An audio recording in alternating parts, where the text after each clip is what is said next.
Dear students, BSc Part 2nd Physical Chemistry Unit 3rd video number 6।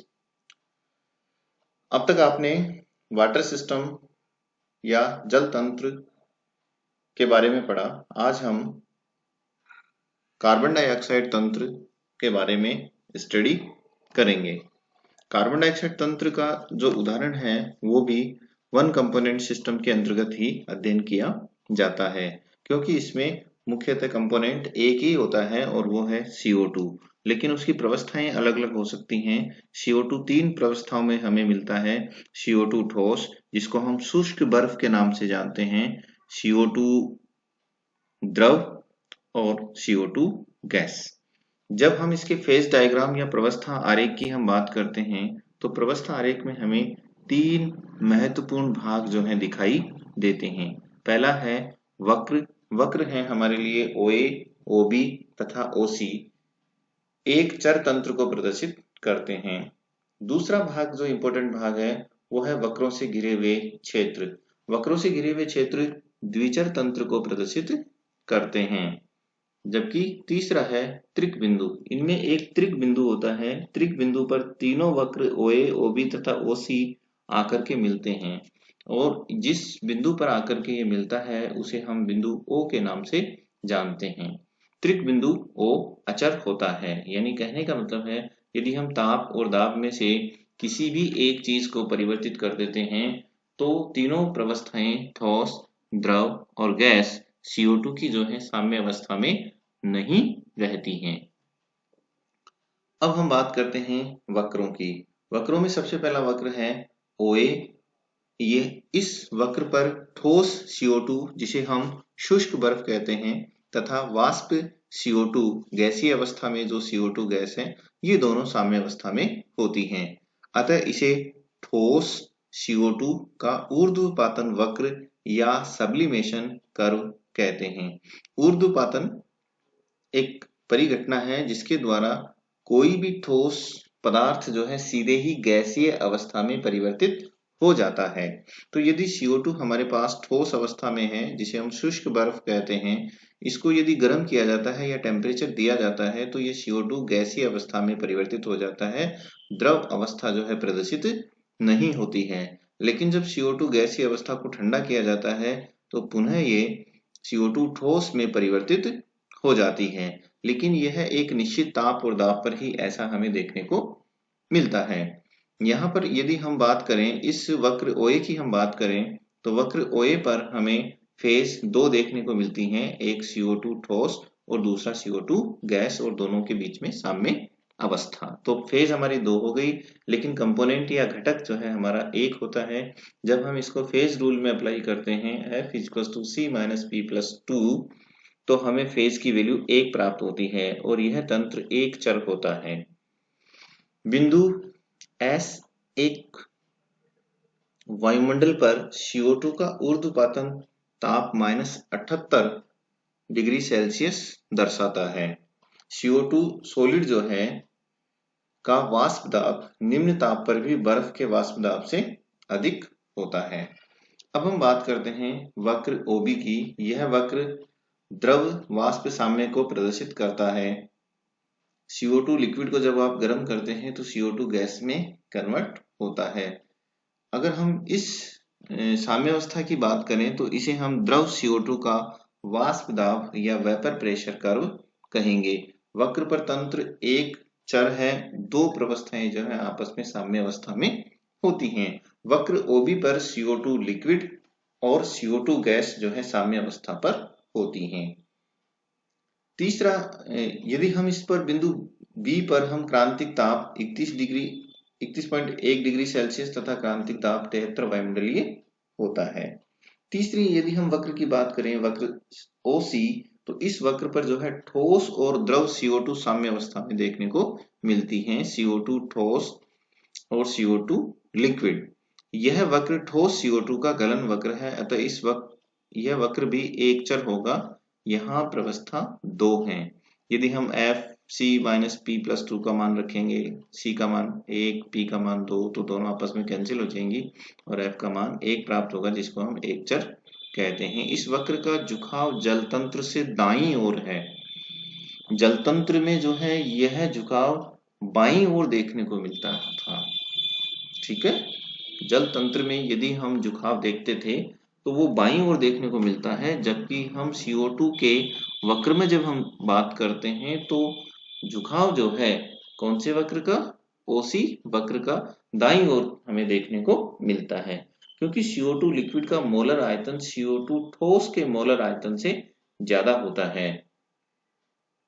अर्थात CO2 liquid CO2 solid में परिवर्तित होने पर आयतन में क्या होती है, कमी आती है। अतः CO2 ठोस का गलनांक दाब की वृद्धि से बढ़ता है। तो ये हो गई तीन वक्र OA, OB और OC की बात। अब हम बात करते हैं वक्रों से घिरे हुए क्षेत्र की। वक्रों से घिरे हुए क्षेत्र यही तीन हमें यहाँ पर नजर आते हैं। वक्र AOC के बाईं ओर का क्षेत्र, इस क्षेत्र में केवल ठोस CO2 विद्यमान है, अतः फेज का मान यहाँ पर 1, C1 का मान भी यहाँ कंपोनेंट भी 1, अतः F का मान 2 होगा। तो जहां जो क्षेत्र वक्रों से घिरे हुए रहते हैं उनके प्रत्येक बिंदु पर तंत्र द्विचर होता है, अर्थात परिभाषित करने के लिए हमें ताप और दाब दोनों की आवश्यकता होती है। इसी प्रकार वक्र AOB के नीचे का जो क्षेत्र है, इस क्षेत्र में केवल CO2 गैस विद्यमान होती है, इस क्षेत्र में भी तंत्र द्विचर होता है। तथा तीसरा जो हमारा क्षेत्रफल है वक्र OB और OC से घिरा हुआ क्षेत्र, इस क्षेत्र में केवल CO2 लिक्विड द्रव अवस्था ही है, अतः यहाँ पर भी तंत्र जो है द्विचर होता है। अब बात करते हैं हम त्रिक बिंदु की। त्रिक बिंदु देखिए वह बिंदु होता है जहां पर तीनों वक्र आकर के मिलते हैं। पहले भी हम डिस्कस कर चुके हैं, त्रिक बिंदु जो है अचर होता है, अर्थात हम किसी भी ताप या दाब में से किसी भी एक कारक को परिवर्तित कर देते हैं तो तीनों प्रवस्थाएं साम्यावस्था में नहीं रहती। तो त्रिक बिंदु पर तीनों प्रवस्थाएं ठोस CO2, द्रव CO2 और गैस CO2 जो है साम्यावस्था में रहती हैं। त्रिक बिंदु पर वक्र OA, OB और OC बिंदु O पर आकर के मिलते हैं और इस बिंदु को हम त्रिक बिंदु के नाम से जानते हैं। इस बिंदु पर तीन प्रवस्थाएं साम्यावस्था में होती हैं। ये साम्यावस्था देखिए यहाँ पर CO2 देखिए जहां क्रशर है, CO2 सॉलिड, CO2 लिक्विड और CO2 गैस। यहाँ फेज का मान 3, कंपोनेंट 1 है, तो जैसे ही हम P बराबर 3 और C बराबर 1 रखते हैं F का मान 0 प्राप्त होता है। जब F का मान 0 आता है इसका मतलब ये हुआ कि तंत्र हमारा अचर है, और अचर तंत्र के आधार पर हम कह सकते हैं कि यदि टेम्परेचर और प्रेशर में से किसी एक भी वेरिएबल को हम चेंज कर देते हैं तो तीनों प्रवस्थाएं साम्यावस्था में नहीं रहती हैं। जब तंत्र अचर होता है तो हम कह सकते हैं कि साम्य एक निश्चित ताप -56.6 डिग्री सेल्सियस तथा एक निश्चित दाब 5.1 वायुमंडलीय पर ही अस्तित्व में रह सकता है। यहाँ पर आप CO2 ग्राफ देखिए। CO2 ग्राफ में जो है या CO2 का जो प्रवस्था आरेख है, इसमें एक अक्ष की ओर जो है हमने प्रेशर लिया है, दूसरे अक्ष की ओर हमने टेम्परेचर लिया है। यदि हम इस प्रवस्था आरेख की हम बात करते हैं तो हमें तीन पार्ट हमें इसके दिखाई देते हैं। पहला है कर्व OA, देखिए ये है जो जहां क्रशर है वहां बिंदु A है, तो ये हो गया OA। फिर है OB और तीसरा वक्र है हमारा OC। वक्रों पर हमने देख लिया। वक्र हमें जो है सब्लिमेशन कर्व नजर आ रहा है यहाँ पे शुरू में, फिर सब्लिमेशन कर्व के दो भाग आगे जाकर के ये फ्यूजन कर्व में कन्वर्ट, फ्यूजन कर्व भी है और वेपर प्रेशर कर्व भी है। यदि हम एरियाज की बात करेंगे तो जहां क्रशर नजर आ रहा है आपको वहां पर सॉलिड CO2 जो है आपको नजर आती है। सॉलिड CO2 को यदि हम जैसे जैसे हम टेम्परेचर बढ़ाते जाते हैं तो लिक्विड CO2 में कन्वर्ट हो जाती है, और लिक्विड CO2 का फिर ज्यादा अगर हम टेम्परेचर बढ़ाते हैं तो गैसियस CO2 बन जाती है। लेकिन यदि ऐसा जो है पर्टिकुलर टेम्परेचर और प्रेशर पर ही पॉसिबल है। यदि हम तीनों ग्राफ जहां पर मिलेंगे OB, OC और OA, तो उस बिंदु को हमने नाम दिया है O, और O हमारे लिए क्या है, त्रिक बिंदु है। त्रिक बिंदु पर तीनों प्रवस्थाएं जो है साम्य अवस्था में हमें देखने को मिलती हैं, और ये तभी संभव है जब गैस का टेम्परेचर -56.6 डिग्री सेल्सियस हो और प्रेशर जो है 5.11 एटमॉस्फेयर हो। कहने का मतलब ये हुआ कि इस इतने कम जो है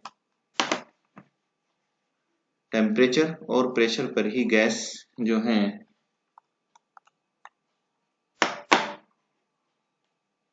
साम्यावस्था या तीनों प्रवस्थाएं साम्यावस्था में रह सकती हैं। यदि हम एक एटमॉस्फेयर प्रेशर पर देखते हैं तो एक एटमॉस्फेयर प्रेशर पर टेम्परेचर जो है -72 डिग्री सेल्सियस रखने पर ही जो है ये गैस सीधे ठोस CO2 से जो है गैसियस CO2 में कन्वर्ट हो जाती है। अतः इस वक्र का नाम जो है ओएस या सब्लिमेशन कर्व के नाम से हम इसको जानते हैं। यदि हम एक वायुमंडलीय दाब के ऊपर CO2 गैस का आचरण देखना चाहें, कहने का मतलब यदि हम प्रेशर एक वायुमंडलीय दाब रखें तो एक वायुमंडलीय दाब पर CO2 जो ठोस है वो गर्म करने पर सीधे ही CO2 गैस में परिवर्तित हो जाती है। कहने का मतलब एक वायुमंडलीय दाब पर जो है CO2 की द्रव प्रवस्था उपस्थित नहीं रहती है या द्रव प्रवस्था नहीं पाई जाती है।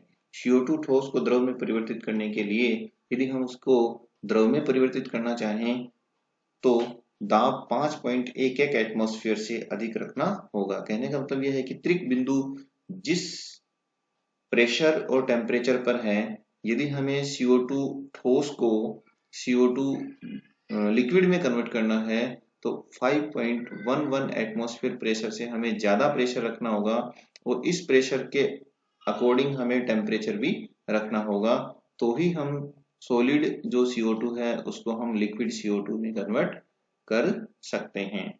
इससे कम टेम्परेचर पर ऐसा संभव या कम प्रेशर पर ऐसा संभव नहीं है। तो इस ग्राफ के माध्यम से या प्रवस्था आरेख के माध्यम से हम ये समझ सकते हैं कि CO2 गैस का एटमॉस्फेयर में प्रेशर और टेम्परेचर के साथ क्या बिहेवियर हमें देखने को मिलता है। इन तीनों ही प्रवस्थाओं में यहाँ पर हम देखते हैं कि सॉलिड CO2, लिक्विड CO2 और गैसियस CO2 तीनों ही प्रवस्थाओं में कंपोनेंट हमारे लिए एक ही है और वो है CO2। अतः CO2 प्रवस्था आरेख भी एक या वन कंपोनेंट सिस्टम का एक उदाहरण है। धन्यवाद, आज इतना ही।